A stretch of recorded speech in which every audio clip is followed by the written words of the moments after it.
In May of 2024, I traveled to Belgium to record a concert featuring my dear friend, the pianist Sonny Lamson. First, we caught separate flights to Frankfurt. We met up the next day and drove to Sonny's home city of Liège. On May 24th, he performed at the Auditorium de la Bouverie, a concert hall in an art museum beside the Meuse River. I don't know what I enjoyed more, the concert or the interview we recorded after hours in the hotel a couple of nights later. In the following program, in addition to the music, you will hear Sonny's introduction for each of the pieces he selected. After the concert, you'll hear our conversation on the pursuit of music, the obsession, the danger, and maybe the reward.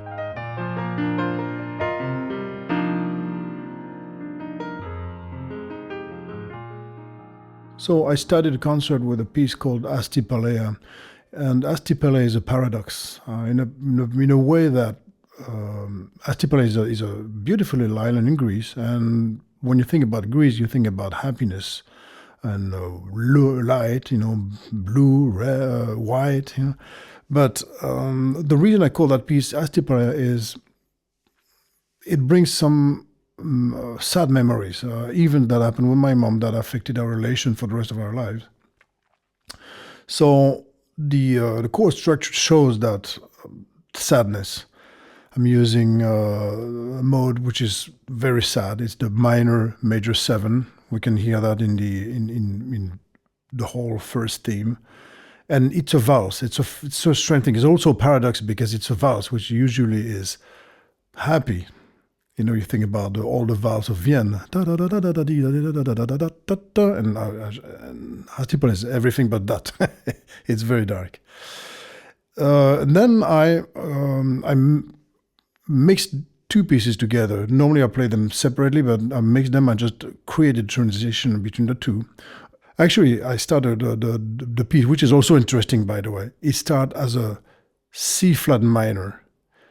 And I finished that piece in the farthest tonality you can imagine, which is a B flat major. So that's to start with. And then I started to go down so I went and did the relative minor of B flat, went to G flat minor, to go to actually to F, to go back to C, which is some G, which is the 5th degree of C, to actually land on a C, which is also a very far, but created some sort of a landing, like a rest to start the new piece, which is called Amador Lane. Amador Lane is a little more jazzy in the chord structure. There's not really a history behind that, except that I was inspired by a fantastic pianist called William Simcock, who played mostly with Pat Metheny, and I was just inspired by his melodies, by his melodic structure, his tensions. So that's what this piece is about. There's not really a history. On va avoir aujourd'hui le concert de Sonny. C'est vraiment un grand plaisir. Je vous demande vraiment de l'accueillir, de l'applaudir très fort. C'est un concert unique. Il va peut-être certainement rejouer en Belgique par la suite, mais en tout cas, je pense qu'il y a très longtemps qu'il n'y a plus joué. Merci de l'accueillir et de l'applaudir très très fort.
Now the next piece is, I played the Bach, and it's a strange choice, actually. It could be a really strange choice to choose a Bach, but I did it, and if you hear the piece, it's very staccato, and that's really the opposition from like a jazz piece, legato, rubato, and then suddenly you have an extremely staccato, precise piece, baroque.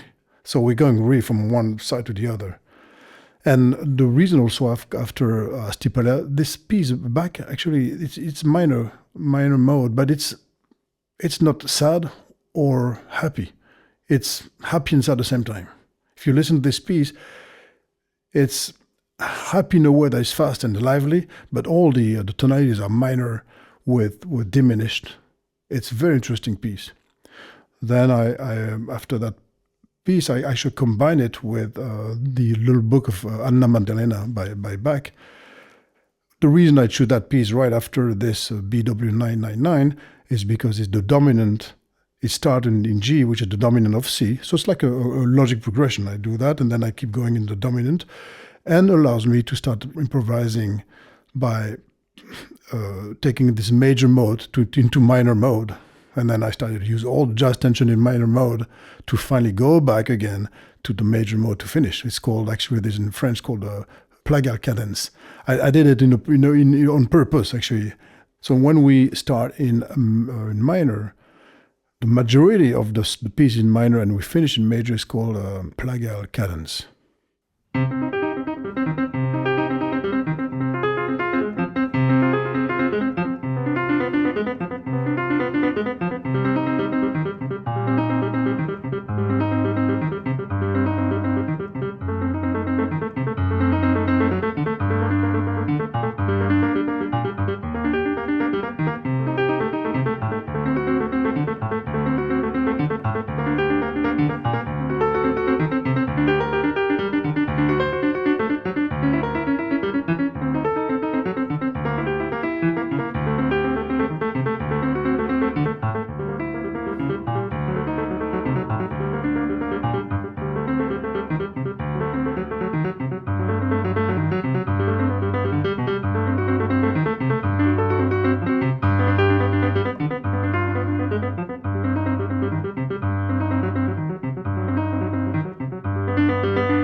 How insensitive. And that, of course, it's really, we go from the rigorous Bach to bossa nova. It couldn't be farther than that. But Insensitive is really interesting because it's actually based on a Chopin prelude. So it's bossa nova, but still with some classical background, even though it is bossa nova. It's pure bossa nova by Tom Jobim. Actually, it's one of my favorite pieces on earth. And of course, whenever a piece is based, it's amazing. Whenever a piece is based on a great composer, let's say Insensitive is based on Tom Jobim. But if you listen to the famous Celine Dion song All By Myself, a lot of people don't know it's actually based on the Rachmaninoff Second Concerto. And if you hear the main theme from the beginning of that piece, you hear the richness of the melody. This is what makes it a great song. So it's interesting to see how the great composers are used for even pop pieces or jazz, and what the result is when you mix, when you actually use the genius of these great composers such as Rachmaninoff or of Chopin. Right after Insensitive, I logically go to Libertango. Well, the reason, first of all, is because the same tonality, that's the original tonality, is A minor. And in a way, Libertango, the way it starts, it's very staccato. And so we go from the back, rigid back, to rubato of Tom Jobim, mixing the two with a piece like Libertango that starts really staccato. So it's really recall in a way of the rhythm of Bach in a way,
Next piece, Little Blue. That was actually a last-minute decision.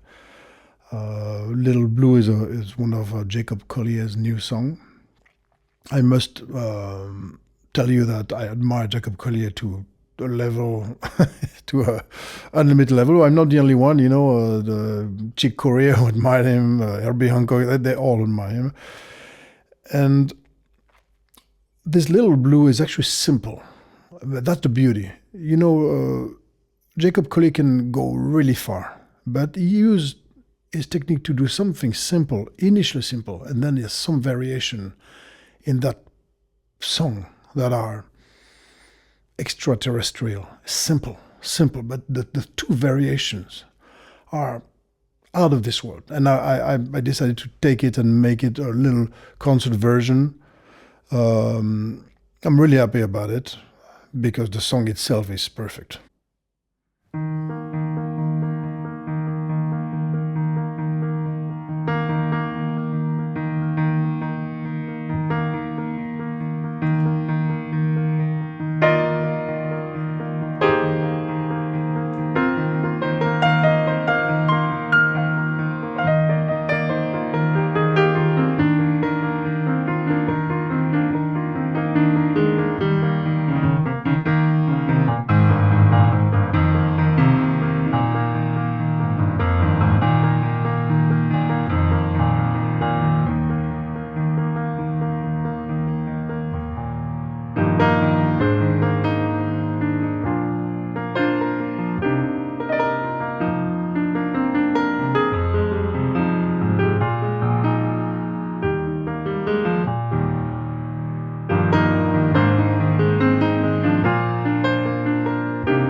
So next piece is the improvisation that I would call Improv Sur Meuse.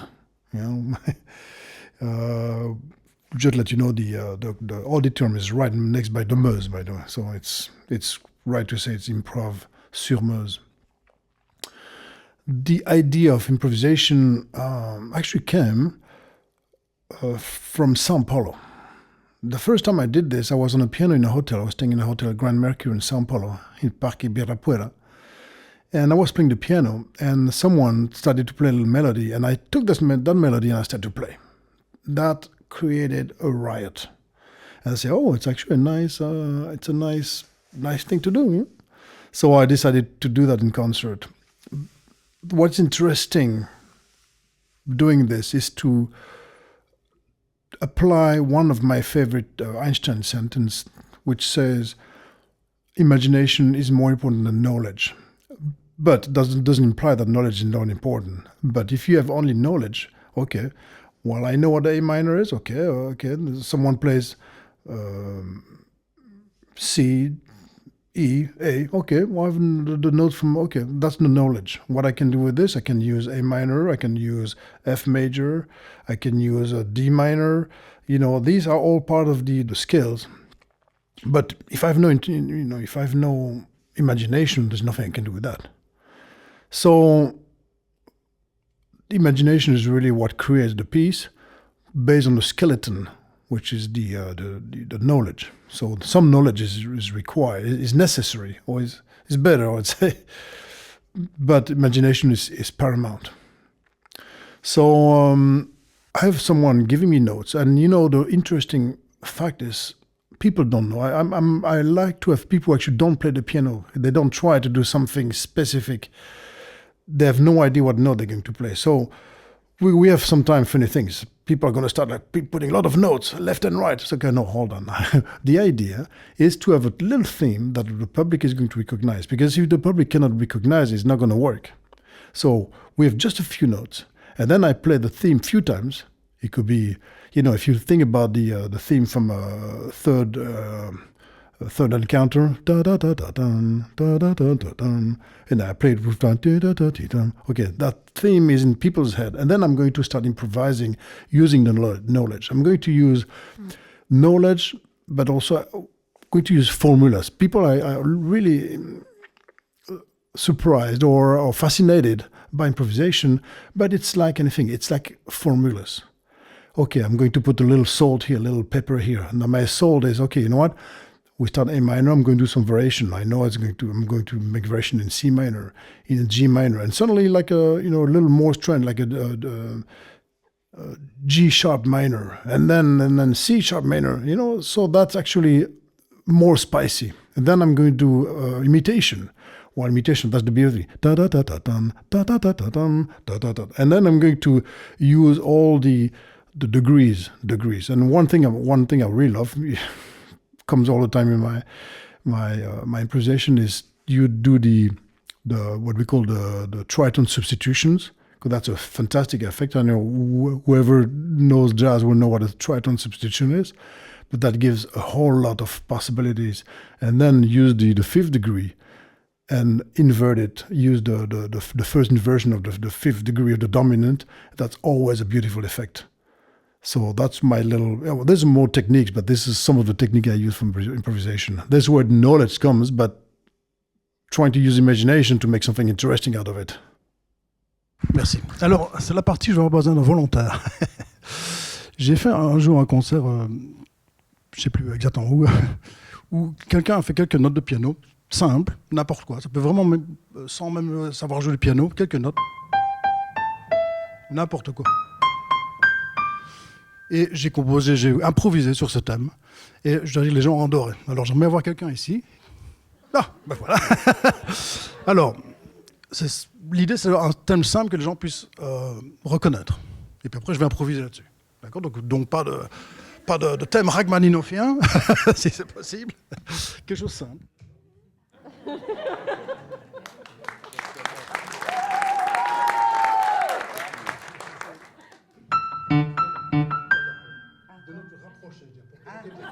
Pour que ce soit un thème qui se reconnaisse. C'est simple, quelques notes, d'accord ?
Opus 27, another strange choice in the program is to play Beethoven Moonlight Sonata.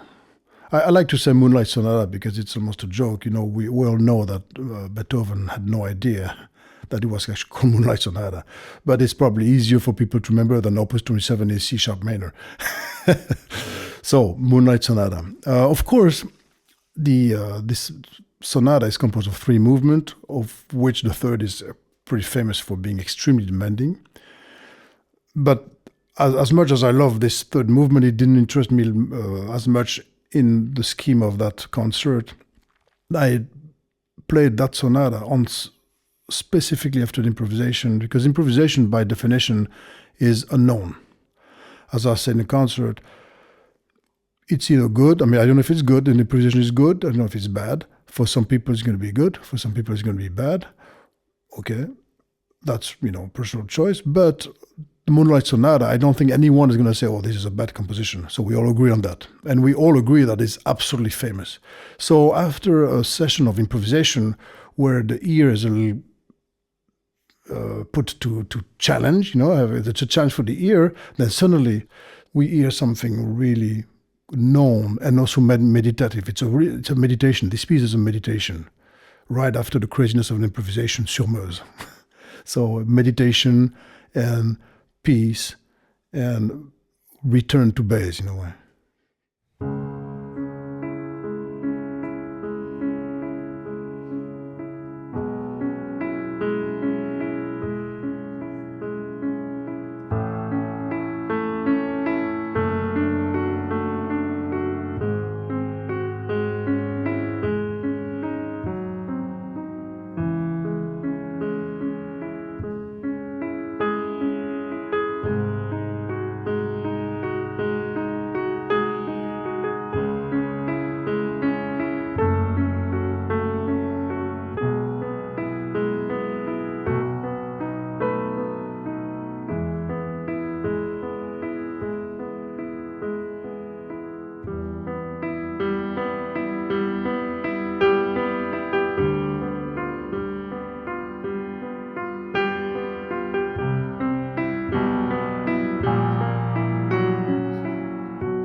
Merry Christmas to Lawrence. It's a piece by Sakamoto. It's music. I'm sure a lot of people know that piece come from the movie Furio, or actually the movie is called Merry Christmas, Mr. Lawrence. The reason I put it, first of all, it's a beautiful piece.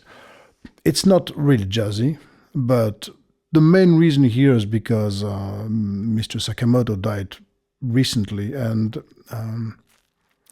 he was an amazing musician. Actually, Sakamoto, the reason Sakamoto inspired me so much is he never played anything virtuosic. I mean, whenever you see him play, there's nothing really hard in what he plays, but his melodies, the use of the harmonies, you know it's him. There's something so deep in his composition, and you know it's him, and that's what's amazing. That allowed me to. There's always a time when you play piano, then you say, "Oh my God, look at the virtuosity of Zhuzhia Wang. Oh, look at Lang Lang," and then I will never be a pianist because I cannot play 6 million notes per half second. And then you realize technique is important, but you realize you can actually make great music without it being even being a huge virtuoso. I mean, I'm trying to be as better as I can, but I'm not a virtuoso as per Lang Lang or Zhuzhia Wang. But it's okay because you have people like Sakamoto, and I have a huge admiration, not for his technique, but for his composition.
Cristal. Cristal is a piece by César Camargo, a fantastic pianist who mixes classical and jazz, but more like bossa. And what characterized this César Camargo is the groove that he has in the movement, the collaboration between the left and the right hand, it's absolutely amazing. The groove is amazing. It's actually amazing to hear, but it's actually amazingly hard to get. When I'm going to play the piece, I'm going to play it 5 times because each time is going to be different because it's so precise, the interaction between the left hand to actually give this groove. But when you get it right, it's fantastic. So it is actually really hard to play. It's really hard to play, but it's a typical Brazilian rhythm. You know, some of the greatest drummers are Brazilian. The groove is always fantastic. Bossa Nova, for me, is all about groove. And that's what this Cristal is about.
Return to Childhood.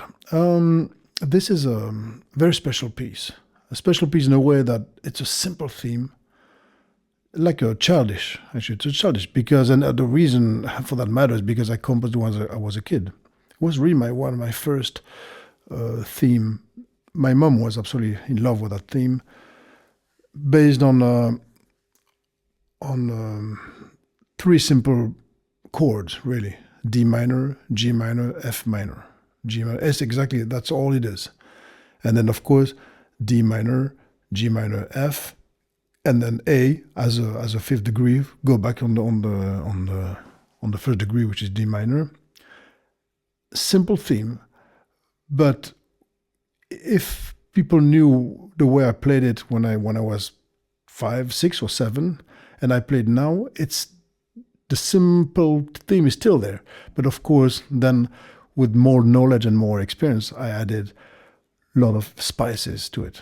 And the beauty of this piece, I could play it for half an hour and do so many variations because the structure is simple. It's simple, but it's sweet. Usually what the word I get from that piece is, it is sweet.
Take five. Well, I don't think there's much to say about take five, except of course it's interesting because it's a asymmetric measure. 1 2 3 1 2 1 2 3 1 2. It's interesting, but also what is interesting is people know that theme so well, and I know when I've played it, very often you hear because people are really happy to hear something that they know, and it's a fun piece to play. It's a fun but challenging because you want to do some variation in the chord, in the chord structure.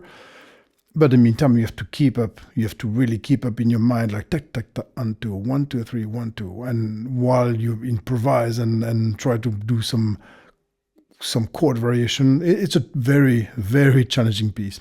One little thing though, I like to start it as a complete aerial type piece. I just play the chords completely rubato, no rhythm, to surprise, because people initially don't know. I play the chords, but people don't know what it's going to be. And I play, and I just play a little, do some flying notes. And then at one point, slowly, and then I start the rhythm, and right away people recognize it. And oh, wow. So that's the idea of this take five. Again, this show, I called it eclectic, as I was laughing because I received a message saying, I saw your concert, but I'm a little surprised. You're going to play piano, so why do you do an electric show?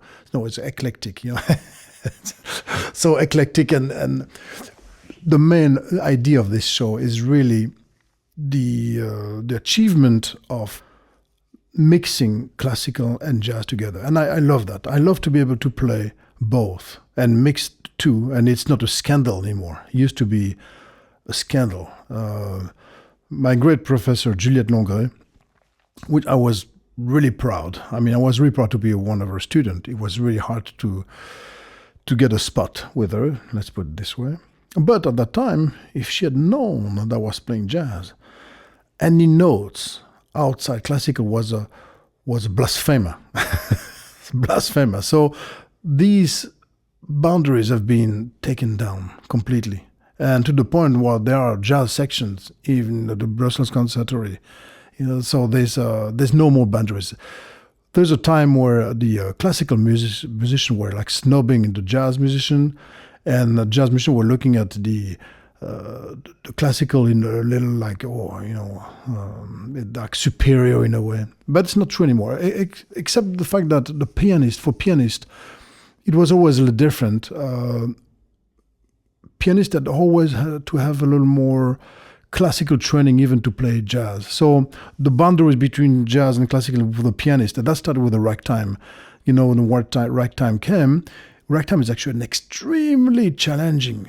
So some classical pianists started to play ragtime as a classical piece, and they had really trouble to play it because it's extremely challenging, to the point that composers like Ravel, Debussy, really started to get interested, and including jazz in their composition.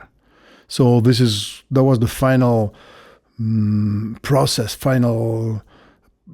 of mixing the two. Now I would say it's almost the opposite. Now the classical musicians look at jazz musicians where, they can do what we can do, but they can do on something we can't. Because the thing is, the classical musicians, they have to learn something really by heart. They cannot. They have usually problem to improvise, and so when you play classical, then you can improvise. It's one quality of skill that usually pure classical musicians look up. So I'm really happy that I'm able to play both.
You have a few more minutes? Yeah.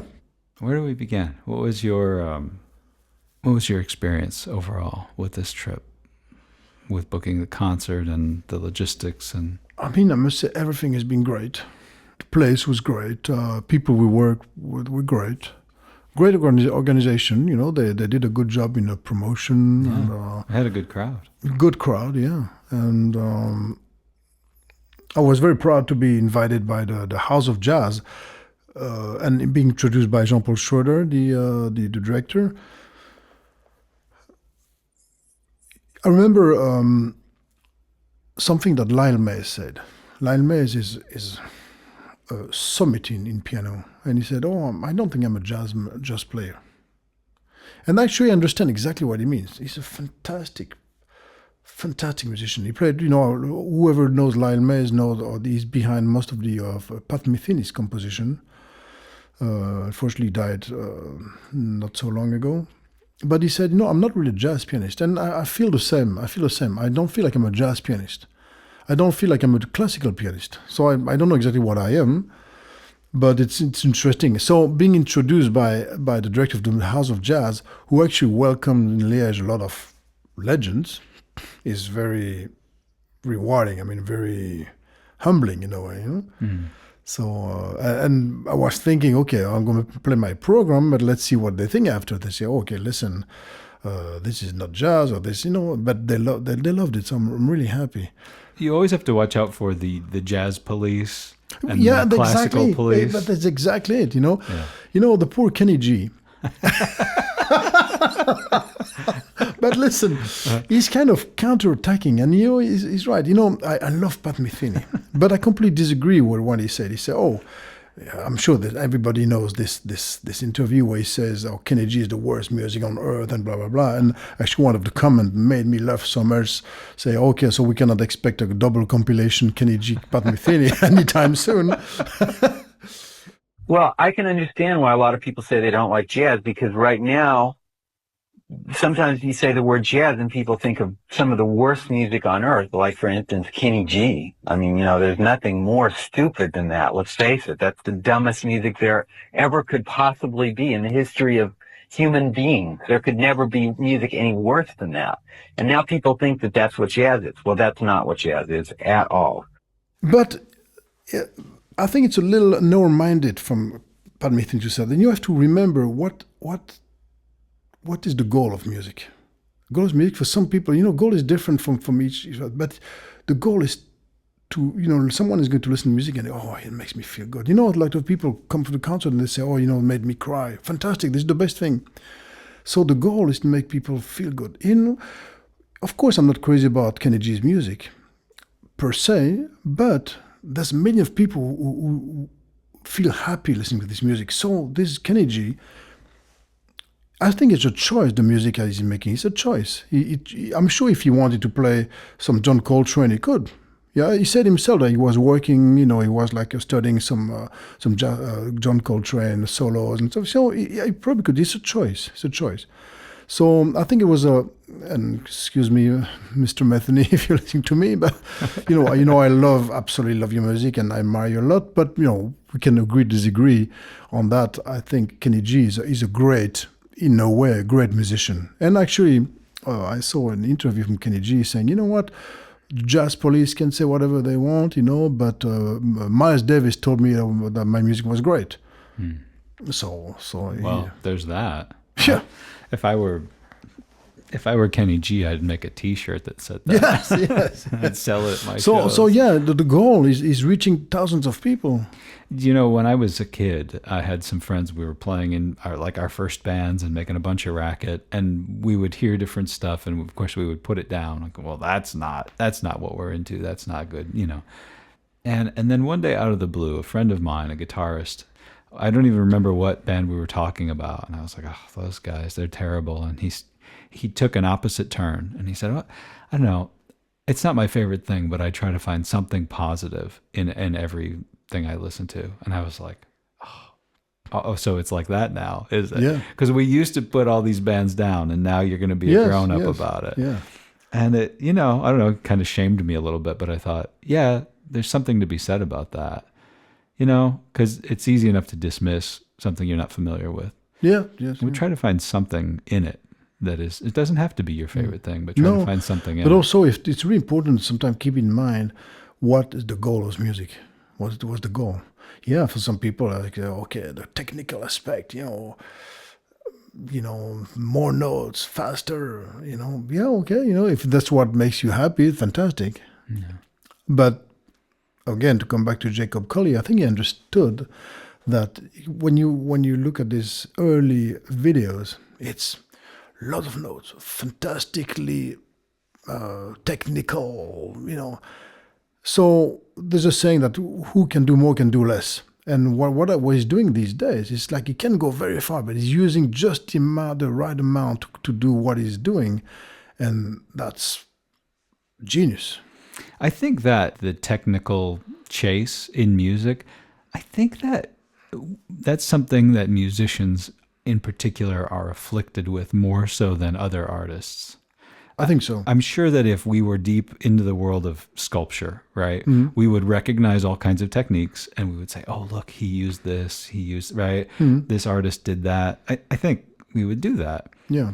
But I don't know that those guys or people in any other media, people who know photography inside and out, they have a different appreciation of good photography. But I don't know that they're sitting there thinking, if only I could master all these photographic techniques, I would be the best photographer in the world. Whereas, I mean, I know from my background as a writer, you could know the biggest words. It doesn't mean anything. In fact, that might make you a less effective writer. Yeah, maybe. Yes. It might just crowd your writing, and just make it an impasse. Whereas musicians almost always fall into this trap. And technique is important, for sure. I would never lobby against technique. But they almost always, just think about music students, they fall into this trap where they're like, if I could be a technical master, I could do anything. Well, you could do a lot. Actually, we're going to go even to the extreme. It destroyed even some great, I don't know if you know the story of Schumann. I think it's Schumann, so obsessed by technique that he invented a machine that kind of, was putting his finger in some sort of, how to explain that? Like machine was moving his finger very fast, thinking that he would improve his technique. He actually destroyed his finger by doing this. So because I could never become a great pianist because he destroyed his finger with the pursuit of technique, no matter what the cost was, It's almost like a Greek fable, like a story about the Greek gods, what I mean? Like he wanted so much to do this that chase destroyed him and he couldn't do it. Yeah, so no, technique is great. Technique is great. It's great to have it, to use it as a spice, like when you need, sometimes you hear, when you play something fast and you hear the taka-taka-tam, and it's very precise. There's a really a satisfaction to it, but not constantly, But yeah, when you have a little piece, for example, there's one little piece in Return to Childhood, sometimes and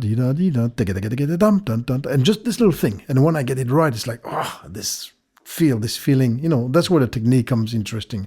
Not to impress, it's just to feel, to feel sometimes the precision. Yeah. You have traveled the world and you've played everywhere. What is the experience for you of coming back and performing in Liège?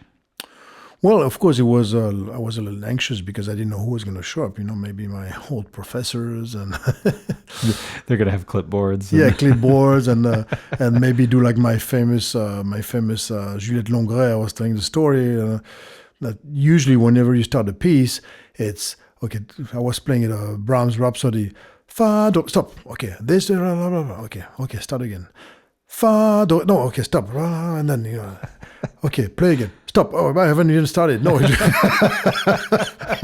Yeah, but you already screwed up. Yeah, your breathing just to start was not good. So I could see that your breathing was not good just to bring the note.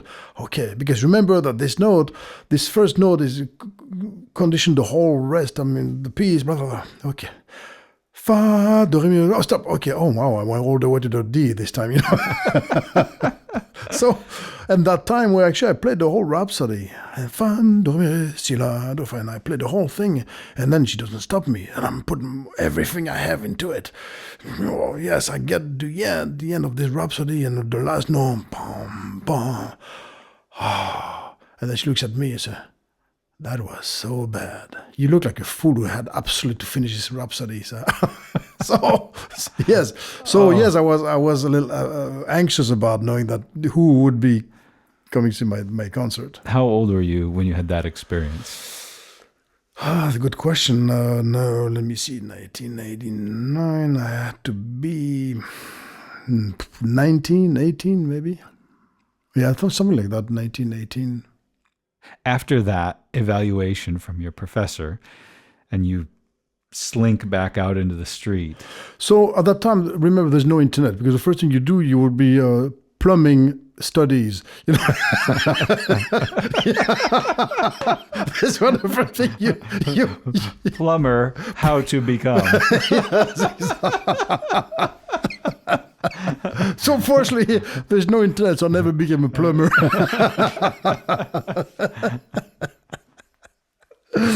So it is tough. It is tough. You never feel that there's not a chance to play. There was not a chance to play a piece that was, oh, wow. But then you realize that, again, the goal of music, okay, I would do a recital. She would have told me the day before that I looked like a fool trying to finish my rhapsody. Then I would play in public next day, and people would applaud, and they loved it. Okay, you know what? Yes, we'll never be perfect. It will never be perfect for some standard, you know, but actually you realize that actually perfection, or it's so subjective. You know, so subjective. I remember a master class. I didn't take the master class, but Daniel Barenboim was giving a master class to a great pianist. And Daniel was, oh, my, why do you slow down? And then the student said, but because I like it. You know, what else? So, you know, because for me, this is the way I feel it.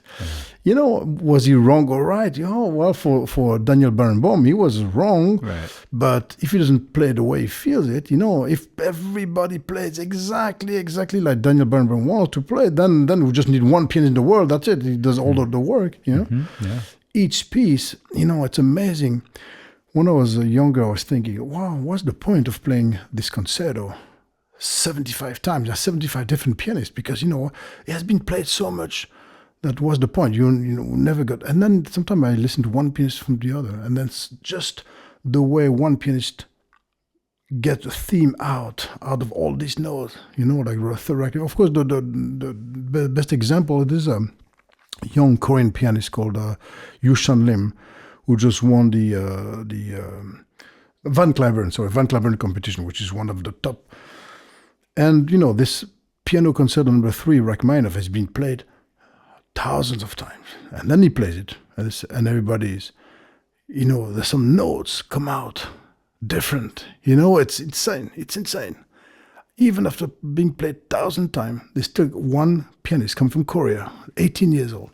He's going to play it and accentuate some notes and rediscover the whole thing. Yeah. It's fascinating. So you think about your instructor who hated everything you played on that particular day, and then you think about the public who loved it and stood and cheered, right? And you think the truth has to be somewhere in between. Well, the truth, I'm sure that if Madame Longrée went to see the concert, she'd be, you know, if she had seen, probably, you know. Yeah, but maybe, or maybe not. Maybe they just want to try to squeeze the best out of you, but then you say, okay, now you're on your go play, and what I'm going to play is going to be great, you know? Yeah, I can't help you any longer. Yes, yeah, you know. Or I can't hold you back any longer. So thinking about that experience, if we had an 18-year-old piano student here with us today, and he said, I'm getting ready to start with the conservatory, I'm beginning my pursuit, what advice would you give him? Well, first of all, www.plumbing.com. No.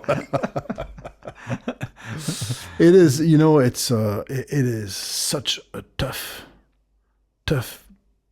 career path, but it's also so rewarding. But it is dangerous. You know, there's one scene in the movie, and I can so relate to that. There's the movie The Shine, not The Shining. The Shine is the story of David Helgoff. Here's Sonny.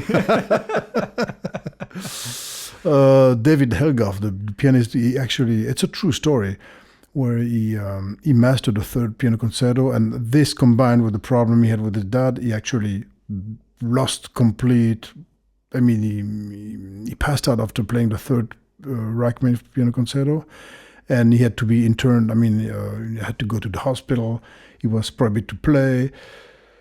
So this professor told him, which is a true sentence, he said, if you don't watch out, the piano is going to eat you. It's going to swallow you. And, I have related to that so much. You're completely out of reality. When you're really studying piano, you are completely out of reality. There's also this scene in the movie, people were laughing, but I've never done it, but at one point, David Helgoff comes down from his apartment, from his flat, the student flat, and he completely forgot to put his pen. He's completely naked. He doesn't realize it. And the lady looked at him, oh my God. Okay, I've never done that, but I can relate. Yeah. They're so in a different world, and I was in a different world. Yeah. But to a point, I could not be organized on anything. It was, in a way, a disaster. So you have to be really down to earth, to study piano and try to study at a high level and keep your sanity. Because I'm going to be really honest with you here. I was 18, 19, I was completely insane. I mean, really, honestly, completely insane. I mean, I'm going to give you a little story to give you an idea of how insane you become. The worst thing you can do is to date another pianist, to start with. I mean, another musician. That is the worst thing. This is like perfect recipe for either murder or suicide. It's absolutely the worst thing you can do, and because you're passionate about two things, and the two things mixed together. That's terrible. And my girlfriend at the time, Isabel, this one, she made me suffer so much. She was strangely more technically advanced than I was in the piano, but she could never reach. She was always frustrated because I was always getting high notes, and even though I was really, she had a fantastic technique. She was playing Chopin at a perfect speed, fast, precise. I was much less precise than her, but I was always get the best grade. That was actually a very strange thing. And she was, when I get, at that time, it was called the first prize. Now it's called the master. In order to get the first prize, you had to have more than 80%. If you get 80%, you get the first prize. If you get 79, you get second prize. That means you're not finished. You have to keep going. And that year, I get my first prize. She did not. And she told me, you got, because she was really upset and she was trying to hurt me. And she said, you get your first prize just because you're friends with everybody. You kiss. I got so upset that without thinking, I jumped through the window. I mean, I could have been the third floor. Fortunately, I wasn't the first, but I could have been the third. I would no difference. But I went through the window. I get a cut of 10 centimeter cut on my arm 2 days before recital. I was completely crazy. So I completely lost reason. I jumped through the window. It's just to give you an idea of how insane I was. I was really insane. So, and then you ended up, you had to get all stitched up. Oh yes, stitched up, and I played the recital 2 days later. In bandages. Bandages, and they started to bleed while I was playing, This is, okay, so that's the answer to the student. So good luck, kid. Good. If you got to jump through the window, just make sure you're on the first floor.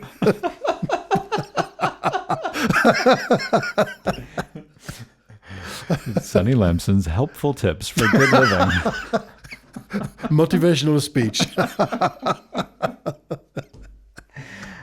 But see, if you could jump into the time machine and you could go back and tell, before all that, before the window incident, and you could tell yourself, hey, younger version of me, make sure that you stay grounded in reality.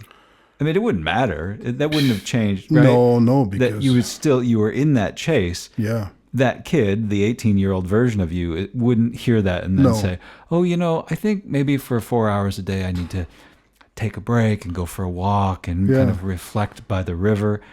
Yeah. No, you've got to get in there and practice, right? Yeah. And especially also the conditions. My conditions to practice were not easy. At this time, I didn't have a piano at home, so I had to practice wherever I had a class. So I was like always the struggle to find a class to practice. Yeah. At one point, I had put my piano in a friend's club that was called the L'Escalier, I think. So my piano was at the basement of that which was part of the band. I was going to play during the day, but it was freezing. I remember playing with gloves on in the dark, to be able to practice. So it was not easy. As far as practicing was really not the best conditions. So that adds to the craziness. At Berkeley, we didn't leave our drum sets set up because, it was just a common space. There were practice areas downstairs. And so we had these big drum lockers. And you could pack them full of drums, but maybe some of your stuff wouldn't fit. So then you'd have most of it stored downstairs, but then you'd have to take a few things upstairs. And every time that you were going to practice, you had to set up the drum set. Oh my God. Yeah. And you'd get in your hours. And then if you had something else you had to do, you had to break it down, store it, maybe take some of it back to your room, and then go about your day. And then, if you were going to practice again that afternoon or that evening, guess what? You had to set it up all over again. Oh my God. Right. So very often if I'm doing a session or doing a gig somewhere, people, I come in and I've got my cart and I've got my hardware case and I'm rolling this heavy stuff and people will say like, oh gosh, what a job to be a drummer, or they'll make a joke. Yes, yes. Don't you wish you had taken up flute or something like yes, that? Yes, and it's just like, I get it. They're connecting with me. So it's just kind of a nudge and a wink. But I'm like, if you knew how many times I've moved and set up drum sets, I don't care at all. It's impossible for me to be upset about this anymore. It's too late. This is what I've done. It's just at this point, it's wax on, wax off. Or at that point, maybe I should say, when I was a teenager, it was wax on, wax off. If you're going to do it, set it up, get to it, break it down, get on, Yeah. If you had to go to because I was always concerned that somebody would steal my stuff. Yeah, of course, yeah. So if you were down there practicing for hours and you had to go to the bathroom, you'd look and see if one of your friends came through and you'd say, oh, hey, can you sit here with my kit for a minute? Because I got to run to the bathroom. Yes. Otherwise, what? And this is my story of madness. It's not jumping through the window, but it's one little, because when I got to Berkeley, so I grew up in the middle of nowhere. I grew up down a country road with no streetlights. There were hardly any musicians in the area, sure. Right? And also, we didn't have the internet. By the time that I was finishing high school, the internet was in its infancy for us. And we didn't get to see people play. You could only learn by what you could hear. And then occasionally there would be some instructional videos, but very few, right? Yeah. And I grew up like, when I played for a year, when I had been playing for a year, I was out playing, with bands or playing at friends' houses, and people were like, "Oh, you're amazing, because I'd been playing for a year, and there were no musicians around, and I was a kid, so I sort of started to believe that I was really good. And then I got to Berkeley, and oh my God, everybody was better, everybody, everybody. Yeah. I just walked down a hallway. And see, I remember when I had been there for about a day or 2 days, I went down into the practice areas and there was a guy who was just an upperclassman, just a couple of years older. And he had his back to the door and he was set up and he was playing. And I stood there because there were glass doors. You could look in at the people practicing. I saw this guy doing things that I had never seen done, that I had never heard, that I didn't know were possible on the drums. And he wasn't a star. He wasn't global acclaim. He was just a kid. Yeah. And I was like, oh man, I didn't know this was. So, this is the backdrop. I felt way behind. Yeah. My dream was to be there, and I got there, and I realized, I'm not going to impress anybody. I thought I was going to, my instructors were going to be like, oh, this kid, he's going places. No, I was just like, the chase that I got in was like, I've got to catch up. I can't do this. I don't know what that means. I don't know, and the obsessive, ridiculous number of hours that I practiced, that was the first time, and this happened a few times, but at Berkeley was the first time that I fell asleep while playing a drum set. Wow. I drove myself just to utter exhaustion. And then it was like, well, I've got to break down this whole kit and take it upstairs, take parts of it upstairs. And that's a lot of work, so I'll just keep playing. And then at some point, I woke up, was still playing, like I was nodded off. That happened a few times there. Yeah, the beauty of the piano is like, of course, you had piano classes. The only problem, like at least when you build your drum, you put your drum together, you know what drum you're going to play. You piano is, oh my God, I have this, the only one available. This is terrible. See, you never knew what kind of piano you're going to have to practice. Yeah. That's the dark side of the good side, at least. But in the long run, is that a good thing? Because by the end, you would have played everything with every kind of sound and every kind of action. So you're always learning. Yeah, but I mean, sometimes when you practice on a very bad piano, it's not fun. I mean, sometimes you waste time because the notes are not responding. Try to play Chopin like a fantaisie impromptu, piano that doesn't respond well. It's impossible. So you just waste time. Yeah. How important is the instrument in what you do? I have a few friends. We talk about this often, right? Because instrument manufacturers are always trying to sell you something new. That's their business, right? Or this microphone will make you sound. Did you know that this is the microphone that this person used on this record, right? Mm-hmm. And I mean, okay, it is. That's great. But it's not going to turn you into Michael Jackson or Quincy Jones or no. You know what I mean? No. So or Frank Sinatra. So how important is the instrument to you? It is very important. It's amazing, like it's so different from one instrument to the other, but sometimes you play the piano and then you touch the note, and I was talking about electrical, but sometimes you feel that the notes are almost electrical in a way, It sounds like when you can. The instrument is important, but also the acoustic is important. When you have like the combination of a good acoustic and a good instrument, then little notes sound like heaven, and they can play so much more with emotional few notes. So you actually need to put less notes. Sometimes you play a little solo, very simple, but when the notes sound like heavenly, clear, and it definitely helps. Yeah. I'm taking some Berklee classes, and one of them that I'm in right now is music and neuroscience. Mm-hmm. The instructor is Susan Rogers, and she was a producer engineer for Prince, among other people, but for Prince. She worked on Purple Rain. She worked on a bunch of his biggest records. And one of the students in the class said, this was an older woman in the class, and she was talking about how tape sounds better. Oh, don't you miss the days of tape?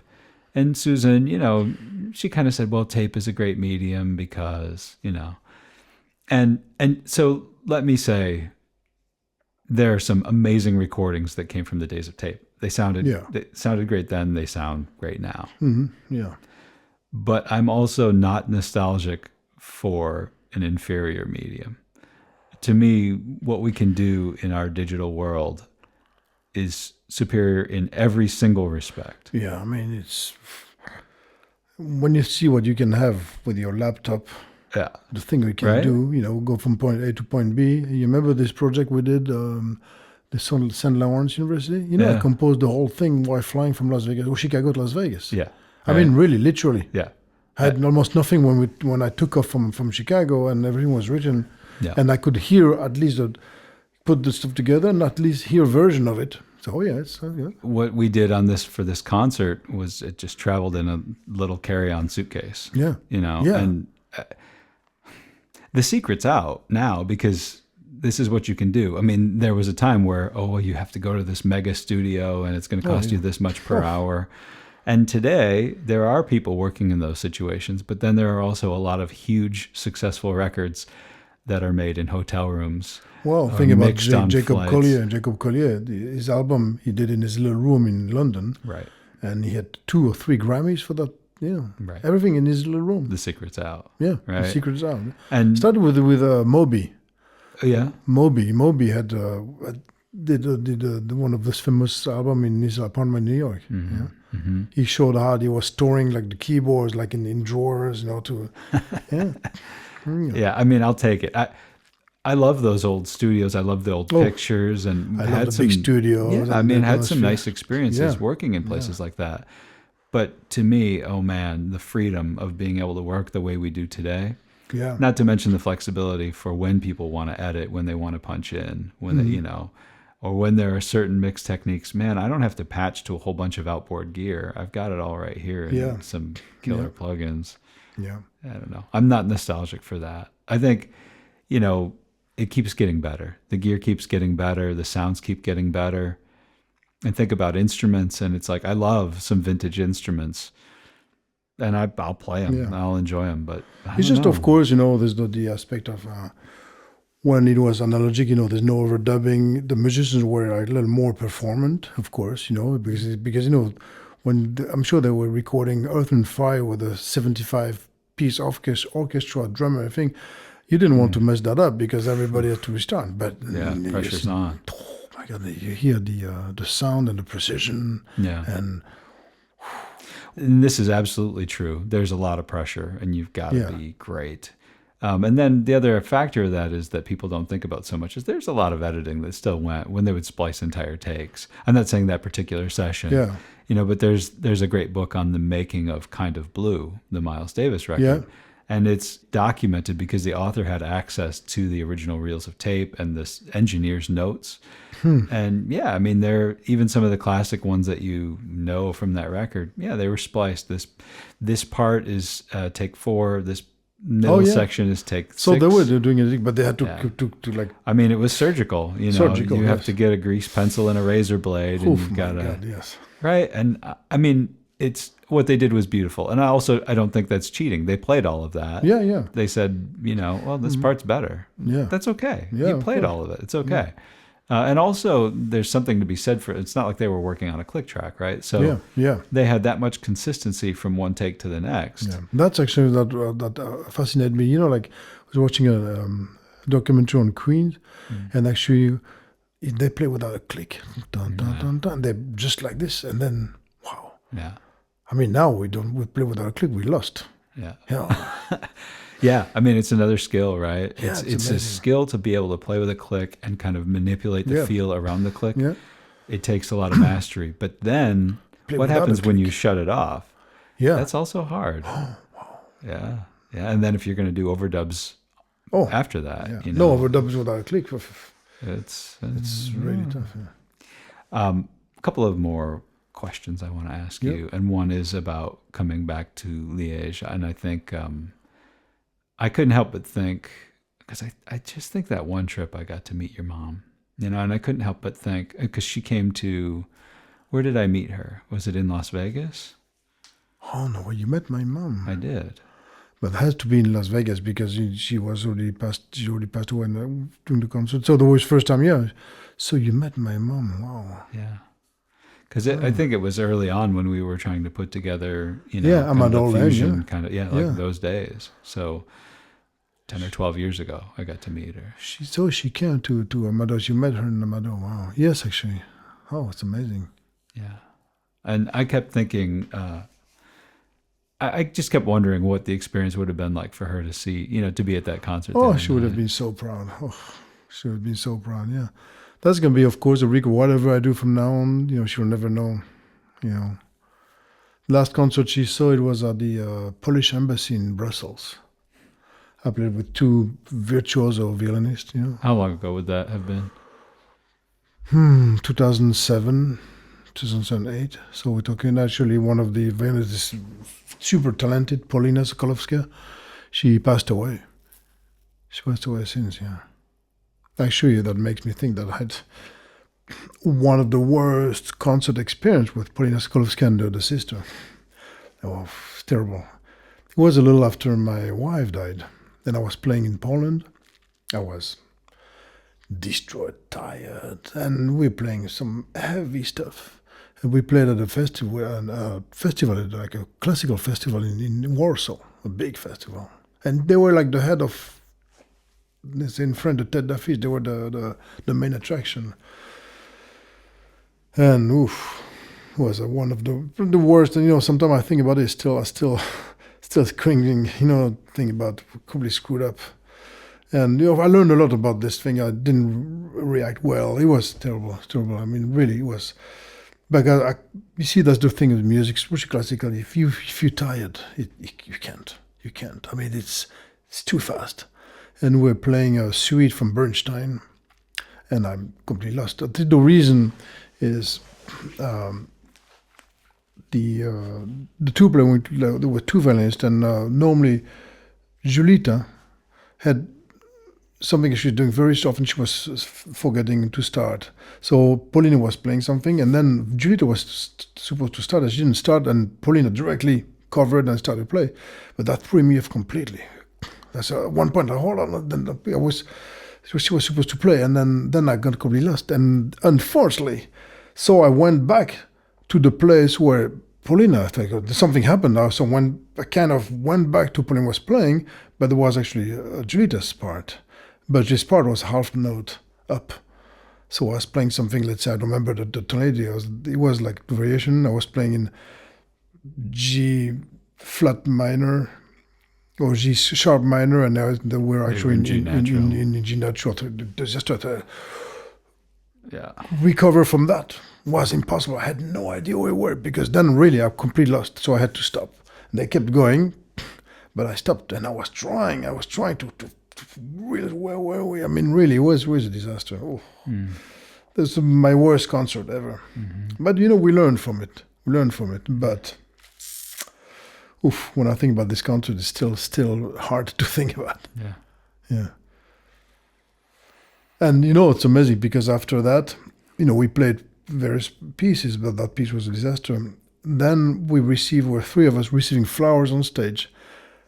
This is the most painful flowers I've ever received. So we shouldn't be receiving flowers. That was a disaster. People were uploading stuff, receiving flowers, and I took the flowers thinking that, oh my God, I feel so stupid to receive flowers after this awful performance. That was the worst performance of my life, And, like on stage and receiving flowers, it's just like, I would just have disappeared. I would just have vanished that day, yeah. But it's part of the brutal. Yeah. That was brutal. I can still think about it 17 years later. This is the second story for our hypothetical 18-year-old music student. There's another thing I'd like you to know. Well, that is looking back. So let's look ahead. This trip was a great success. Oh yes, really. And what happens next? Well, that is going to give us material to get new contracts, basically, simple. It's all about contacts. So we're going to be contacting the concert hall in Medellin. It's a brand new, actually, not far from, I have an apartment in Medellin. It's not far from where I live, actually. It's like the same street. It's a brand new concert hall. So I'm going to try to get a concert there. I have contacts in Brazil, so I'm really hoping to be able to play in São Paulo. Maybe Prague. I'm still working on the Prague thing, but it's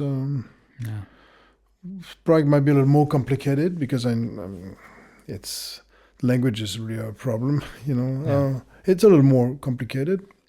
Canada definitely.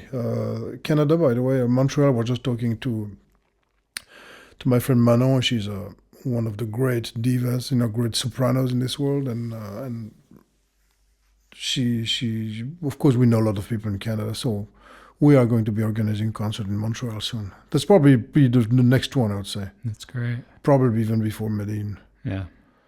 You got the piano coming. You're building your studio. Yes. My piano is coming to Vegas. I'm going to bring that piano probably in June, hopefully. I have to find the time to bring it from Montreal. It's in Montreal right now. Yeah. So a beautiful Boston piano. Yeah. Brand new. It's going to be beautiful in the studio. We have planned to, because you've lived out of Las Vegas for so many years. Yes, we've planned to work on projects, and we're going to do some projects. Some. I'm still want my jazz fusion project. Yeah. So. Yeah. Well, because there have been so many times where it's like, okay, well, in 6 months we're going to be back in Las Vegas, but then something else would come up. Yeah. But this time I am. This time it's really happening. My house is there. Piano is coming. The studio is rebuilt. So. Yeah. So we have an excuse to. I'll record you anytime, but we also have an excuse to play together. Yes. It would be nice to see what we can do with that. Yeah. Some places may be interested in a band, and then some places jazz fusion. I'm starting to have contact with jazz festivals. I think that's probably what I'm going to be aiming for, like jazz festivals. Yeah. Yes, because when you one band, let's say band ABC, goes to a place out of the blue, there's no one else playing. The band is to be known, because otherwise people are not going to be coming to it. But see, now when you use the environment of a festival, people just don't come for you. but they are there to see you, and then the word of mouth. Yeah. You know, I think whatever the next performances may be, wherever they are, I think the next step is to see if we can string together a few dates in a row. Yes, It would be amazing yes, to that would say. be good. Like, see, can now we play? I would be ready to play another concert, especially I would love that. But Yeah. It's- Well, this has been amazing. I'm oh, just it's been thinking, amazing. like, But that would have been fantastic if I had another date, like Right. tomorrow, for example. yeah, we see if we can make that happen. Yeah, that will happen in the future. It's going to get easier and easier. For example, here I'm sure that I'll be called to play next jazz festival. Yeah, I'm positive, because with what happened, yeah, the reception of this concert, the Yeah. people were there. The chef de la culture, which is the boss of the culture, Right. of Liège. yeah. He has a lot to say. You made a good impression. Yeah. Oh yes. We captured some good media too. Yes. Yesterday we were cutting video at Alain's Yes. house. Alain's house. Yeah. And I know my thought was during the show, the three of us, we each had our own experience of Yeah. it. He was preoccupied with video stuff. You had your hands full. Yeah. There's no filming yesterday for me. Yeah. And then for the show, I was listening, and of course I'm thinking about mics and just, chewing my nails, hoping everything goes right. Yeah. And I'm off stage and kind of staring at the back of you. So then when I got to see the video and all three of our performances, if Then you you're like, will, wow. when they came together, it gives you a different perspective on Yeah. what we were doing. Yeah, What are yeah. your thoughts on what you saw, the experience of seeing that, the multicam shoot and all of that? Oh, that's fantastic. Especially, I play, but I'm really concentrating on playing on the next note and on the flow and everything. So I don't really know how I play. For example, I listened to the last piece. Last piece before the encore, listening to Cristal, and I said, "Wow, that was so fast." But when I was playing, I didn't realize it was so fast. Mm-hmm. So you see, you actually discover the pieces afterward. Yeah. Mm-hmm. So it's really interesting, and of course the sound is fantastic, and it's like you can actually concentrate on listening to the note, details, like notes. Oh yes, that's perfect. Oh no, that should be long. But sometimes I listen to notes. For example, I could show you some note. Like, oh my God, it's a pleasure to hear this the way it's broad, and I don't hear when I play. I just do it. And then sometimes also look at myself, playing, that is really interesting. And some hands movement that I see, I didn't see I do this, but actually it's a typical hands movement of a pianist. It's amazing, but I don't see, I just do it. You are, in fact, a pianist. No, but it's amazing that sometimes I would see Christian Zimmerman doing the same movement, the way, and actually it's natural. I'm not trying to imitate Christian Zimmerman. It's just natural, but I didn't see myself doing it. Then I watched the video. I said, wow, it's amazing the way it's. We were working on the video yesterday, and it was great for me because my work was kind of done. I just got to sit back and just enjoy, watch. And with each subsequent piece that we put in, it got closer to the finished. It was like, oh, here's another angle. Yeah. Oh, look at that. And we brought in the GoPro, and it was like, oh, that's nice. That's a nice little touch, And I was kind of reflecting that I felt like you had a little touch of imposter syndrome. You kept saying like, oh, it's so professional. Oh, look, listen, it's so professional. And Alana and I were like, yeah, it is. You look at, the three of us are pretty good at what we do. It's just hard to imagine, I'm thinking that here's maybe the center of my, my professors, it's never good. So Sure. I'm thinking, imposter is sometimes you feel like you are fake, Yeah. It's amazing. It's not really. Is that what it sounds like? That's not really my playing, is it? That's not, all these cameras, this is for me. This is, you just get this different experience of it, But see, I listened to the concert, the last concert. I must say that listening to that concert in Knock, I don't like half of my playing there. There's so many things that, of course, with excuses, it was cold, condition stuff, but still, really, I listen to stuff and then, this is called experience. I listen to this and that was too fast. It's not, it could be fast, but the timing has to be right. So, for example, I played the Cristal, was super fast, but everything was there. So it could be slower, but if it's fast or even slower, but there's something that, the flow doesn't. Sometimes you just have to let it wait before starting. And very often, that's what happened on the other concert in Knock that I heard. Is like, oh, da da da da da. No, wait, da da da da. Just like give some space. A breath in there. I couldn't even give more, but at least I gave enough. I gave some space this time. But if I listen to them, I could say, yeah, I could even give more space. Say, for example, between the two pieces, I'm really I'm really happy to transition. But if I had this C major at one point that is like this bass, after all this craziness, and then this bass. Oh my God! Too bad I didn't let it ring longer before starting the other theme. It's okay, but that would have been great if I had let it. There's little details. But in the meantime, there's something that I did was, oh yes, that's amazing. That this the way is like it's so precise, so subtle. Sometimes I put a note and just this note comes a little, but the way it's wow. I mean, I would have to show you to tell you that. Oh, see this piece. Look at this little note here. But probably no one hears it. I mean, no one hears it. But no one hears that specific note. But they're going to hear the general thing. And when I do stuff like this, then it's going to sound, oh wow. They're not going to know why. Right. But it's going to sound like, oh. They won't hear it, but they'll feel it. Yes, exactly. Yeah. Tell me about the way people value the arts here. I'm trying to... You mean Europe, or? Well, take it as you will. Maybe here in this city, here in this country, or maybe just here in Europe. I'm trying to compare, my experience versus what I do back home in the U.S. What I think the main difference, and maybe I'm wrong, but what I feel here is like art is more accessible to the common person. A lot of common person. We don't need to be a high level from education or culture. Yeah, like an intellectual. Yeah, you don't have to be high level. Here normal people can enjoy and appreciate art more than the US. I feel that the US, and maybe I'm wrong, but there's like some specials of art. But if you're not, if you're going to be interested in one thing, I'm not saying it's bad, but let's say you're just interested in sport, you're not going to be interested in music. You're not going to even know who Bach is.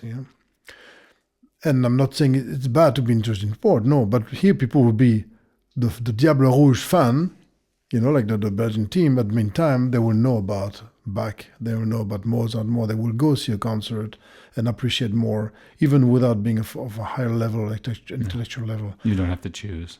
Yeah, it's just like I feel there's more. Basically, I must say, well, maybe I'm wrong, but I feel there's more general culture here.